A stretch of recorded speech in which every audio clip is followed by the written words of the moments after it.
السلام علیکم۔ بہت پرانے زمانے کا ذکر ہے۔ سمندر پر ایک چھوٹے سے ملک پر ایک بادشاہ حکومت کرتا تھا۔ اس بادشاہ کی ایک 15-16 سال کی بیٹی بھی تھی جس کا نام شہزادی عنبر تھا۔ شہزادی عنبر بے حد حسین اور خوبصورت تھی۔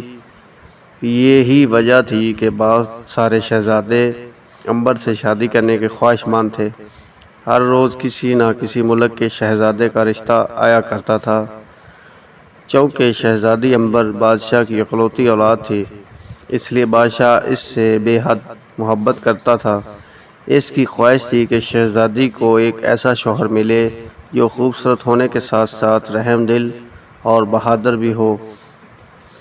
آخرکار بہت سوچ بچار کے بعد اس نے اپنے قاصد تمام ملکوں کے شہزادوں کے پاس یہ پیغام لے کر بھجوا دیے کہ شہزادی عنبر سے شادی کے لیے بادشاہ ان کا امتحان لینا چاہتا ہے۔ جو شہزادہ بھی اس امتحان میں پورا اترے گا، شہزادی عنبر اس کی دلہن بنا دیا جائے گا۔ اس پیغام کو پاتے ہی بہت سارے شہزادے شہزادی عنبر کے ملک جانے کی تیاری کرنے لگے۔ ان میں سے ہر ایک شہزادے کو امید تھی کہ وہ بادشاہ کے امتحان میں ضرور کامیاب ہو جائے گا۔ تمام شہزادے اپنے اپنے ملکوں سے نکل کر بندرگاہ پر جمع ہو گئے۔ وہاں پر بادشاہ کا ایک خوبصورت جہاز کھڑا تھا۔ یہ جہاز اسی مقصد کے لیے تھا کہ جو شہزادے شہزادی عنبر سے شادی کے خواہشمند ہوں، اس میں بیٹھ کر بادشاہ کے پاس پہنچ جائیں۔ جب شہزادے جہاز میں سوار ہو گئے تو جہاز کے بادبان کھول دیے گئے۔ وہ جہاز تیزی سے اپنی منزل کی طرف بڑھنے لگا۔ شہزادے جہاز پر ادھر ادھر گھومتے ہوئے باتیں کرنے لگے۔ وہ سب کے سب بے حد خوبصورت اور ذہین نظر آتے تھے۔ وہ باتوں کے دوران زور زور سے کہکے بھی لگا رہے تھے اور ان کے چہروں سے پتہ چلتا تھا کہ وہ بے حد مسرور ہیں۔ انہی شہزادوں میں ملک خراسان کا شہزادہ بابر بھی تھا۔ وہ ان شہزادوں سے الگ تھلگ عرش پر بیٹھا ہوا سمندر کی اونچی نیچی لہروں کو دیکھتے ہوئے کچھ سوچ رہا تھا۔ دوسرے شہزادے اس کی طرف دیکھتے ہوئے زیر لب مسکرا رہے تھے۔ ان کی آنکھوں میں شہزادے بابر کے لیے حقارت تھی۔ وہ اسے مغرور اور بد مزاج سمجھ رہے تھے کیونکہ وہ ان کے ساتھ گل مل کر بیٹھنے کی بجائے احمقوں کی طرح منہ لٹکا کر ایک طرف بیٹھ گیا تھا۔ اس پر ایک شہزادے نے دوسرے شہزادے سے دھیمے لہجے میں کہا، اگر شہزادی عنبر کی اس احمق شہزادے سے شادی ہو گئی تو میں اپنا نام بدل دوں گا۔ دیکھو تو کیسے بت کی طرح بیٹھا ہے۔ حالانکہ یہ بات آہستگی سے کہی گئی تھی مگر شہزادہ بابر نے اسے سن لیا اور دھیرے سے مسکرا دیا۔ لگاتار 3 دن کے بعد طویل سفر کے بعد جہاز عنبر شہزادی کے ملک میں پہنچ گیا۔ تمام شہزادے جہاز سے اترے اور ایک دوسرے کے ساتھ ہنسی مذاق کرتے ہوئے شاہی محل کی طرف چل دیے۔ شہزادہ بابر ان کے پیچھے سر جھکاتے چلا آ رہا تھا۔ ابھی وہ لوگ تھوڑی دیر دور گئے تھے کہ انہیں ایک امرود کا باغ نظر آیا۔ وہاں پر ایک بہت بوڑھا شخص بیٹھا ہوا تھا۔ اس نے آواز دے کر شہزادوں کو اپنی طرف متوجہ کیا۔ شہزادے اس کے پاس گئے۔ بوڑھے نے اپنی لرزتی ہوئی کمزور سی آواز میں کہا، اے نوجوان، میں ایک بہت بوڑھا شخص ہوں، کیا مہربانی کر کے تم میرا کام کرو گے؟ بڑے میاں، یہ تمہاری خوش قسمتی ہے کہ تم میرے ملک میں نہیں ہو۔ ایک شہزادے نے آگے بڑھ کر کہا، اگر ایسی بات ہے تم میرے ملک میں میرے ساتھ کرتے ہو تو میں تمہاری زبان گدی سے کھچوا دیتا۔ تم شہزادوں سے اپنا کام کروانا چاہتے ہو، کیا یہ تمہارے نوکر ہیں؟ بوڑھے نے گڑ گڑا کر کہا، میں بہت غریب آدمی ہوں، میرے چھوٹے چھوٹے بچے ہیں۔ اپنے باغ سے امرود توڑ کر میں اپنا اور اپنے بچوں کا پیٹ پالتا ہوں، مگر تم میری حالت دیکھ رہے ہو، میں امرودوں کے درختوں پر چڑھ کر امرود توڑنے سے قاصر ہوں۔ شہزادے بھی انسان ہوا کرتے ہیں اور انسان ہی انسان کے کام آتا ہے۔ کیا تم میں سے کوئی ابھی ایسا نہیں ہے جو میری مدد کر سکے؟ اپنی زبان بند کرو۔ ایک شہزادے نے آگے بڑھ کر کہا، یہ بوڑھا تو سر پر ہی چڑھا جا رہا ہے۔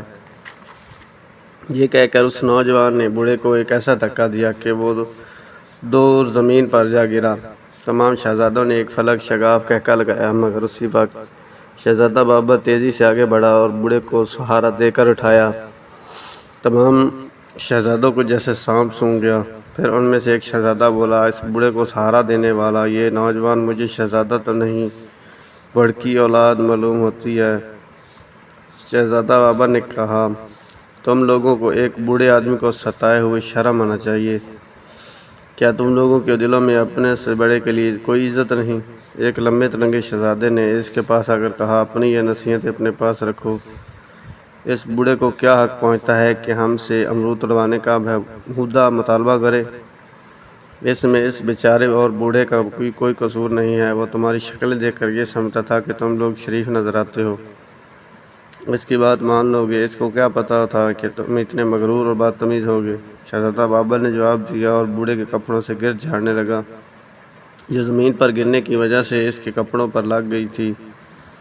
اس کی باتیں سن کر تمام شہزادوں کے چہرے غم و غصے کی شدت سے سرخ ہو گئے۔ اس لمبے تگڑنگے شہزادے نے اپنے ساتھیوں سے کہا، اس بیوقوف شہزادے نے ایک غریب بوڑھے کی حمایت میں ہماری سخت بے عزتی اور توہین کی ہے۔ اب ہم اسے زندہ نہیں چھوڑیں گے۔ اس کی بات سن کر تمام شہزادوں نے اس کی تائید کی۔ ایک شہزادہ جو کہ اپنے آپ کو تلوار کا دھنی سمجھتا تھا، اپنے میان سے تلوار نکال کر بولا، میں اس احمق سے تم سب کی بے عزتی کا بدلہ لوں گا۔ شہزادہ بابر نے بوڑھے کو ایک طرف ہٹا دیا اور اپنی تلوار نکال کر اس نوجوان شہزادے کے مقابلے میں ڈٹ گیا، مگر وہ نوجوان شہزادہ بابر کے سامنے زیادہ دیر تک نہیں جم سکا۔ شہزادہ بابر نے پینترے بدل کر تلوار کے ایسے ہاتھ دکھائے کہ بعد مقابل جلد ہی بے بس ہو گیا۔ شہزادہ بابر نے تلوار کا ایک ایسا ہاتھ مارا کہ اس شہزادے کی تلوار اس کے ساتھ ہی ہاتھ سے نکل کر فضا میں بلند ہوئی۔ اس کی نوک امرود کے درخت میں لٹکے ہوئے ایک بڑے سے امرود میں پیوست ہو گئی اور پھر تلوار اس امرود میں لٹکی ادھر ادھر جھولنے لگی۔ تمام شہزادے حیرت سے یہ ماجرا دیکھ رہے تھے۔ شہزادہ بابر نے آگے بڑھ کر تلوار کی نوک اس شہزادے کے سینے پر رکھ دی۔ اگر وہ چاہتا تو اس کو بھی ہلاک کر سکتا تھا۔ ہارنے والا شہزادہ شرمندہ ہو کر ایک طرف سر جھکا کر کھڑا ہو گیا۔ اپنے ساتھی شہزادے کی شکست نے دوسرے شہزادوں کو مزید ناراض کر دیا۔ ایک شہزادہ پھر تلوار سونت کر آگے بڑھا، مگر چند ہی لمحوں بعد اسے بھی شکست کا سامنا کرنا پڑا۔ اس طرح ایک کے بعد ایک شہزادہ بابر نے تمام شہزادوں کو شکست دی۔ وہ تمام کے تمام باغ کی گھاس پر بیٹھ کر ہانپنے لگے۔ شہزادہ بابر پھرتیلا ثابت ہوا۔ اس نے تمام شہزادوں کو جلد ہی تھکا مارا تھا۔ جب شہزادے اس سے سخت نفرت محسوس کرنے لگے تھے، مگر وہ اس کا کچھ نہیں بگاڑ سکتے تھے۔ ان سے نمٹ کر شہزادہ بابر امرودوں کے درخت پر چڑھ کر بوڑھے کے لیے امرود توڑنے لگا۔ جب بوڑھے کا ٹوکرا بھر گیا تھا تو شہزادہ نیچے اتر آیا اور پھر وہ اچانک حیرت زدہ رہ گیا۔ باغ میں ایک کٹیا بنی ہوئی تھی۔ اس کٹیا کا دروازہ کھلا اور اس میں سے بادشاہ، ملکہ اور شہزادی باہر نکلے۔ تمام شہزادے گھبرا کر کھڑے ہو گئے۔ بادشاہ نے بابر کا شانہ تھپتھپاتے ہوئے کہا، شہزادے، ہم تم سے بہت خوش ہیں۔ اب تم یہ بات اچھی طرح سمجھ گئے ہوگے کہ ہم نے یہ سب چکر تم لوگوں کے امتحان لینے کے لیے چلایا تھا۔ ہمیں اپنی شہزادی کے لیے ایک رحم دل اور بہادر شوہر کی تلاش تھی۔ خدا کا شکر ہے کہ تم ہمارے معیار پر پورے اترے۔ تم نہ ہی ان دوسرے شہزادوں کی طرح مغرور ہو اور نہ ہی ان کی طرح بدتمیز ہو۔ ہم اس کٹیا میں بیٹھے سارا تماشا دیکھ رہے تھے۔ تم نے جس دلیری اور جرأت مندی سے ان تمام نکمے شہزادوں کا مقابلہ کیا تھا، اس نے ہمیں تو بہت متاثر کیا۔ تمام شہزادوں نے شرمندہ ہو کر گردنیں جھکا لیں۔ بادشاہ شہزادہ بابر کو اپنے ساتھ محل میں لے گیا۔ تمام شہزادے اپنے کیے پر شرمسار تھے، اس لیے وہ واپس اپنے اپنے ملکوں کو چلے گئے۔ چند ہی دنوں بعد شہزادہ بابر اور شہزادی عنبر کی بڑی دھوم دھام سے شادی ہو گئی، اور اس طرح شہزادہ بابر اپنی رحم دلی اور جرأت مندی کی بنا پر دنیا کی خوبصورت ترین شہزادی سے شادی کرنے میں کامیاب ہو گیا۔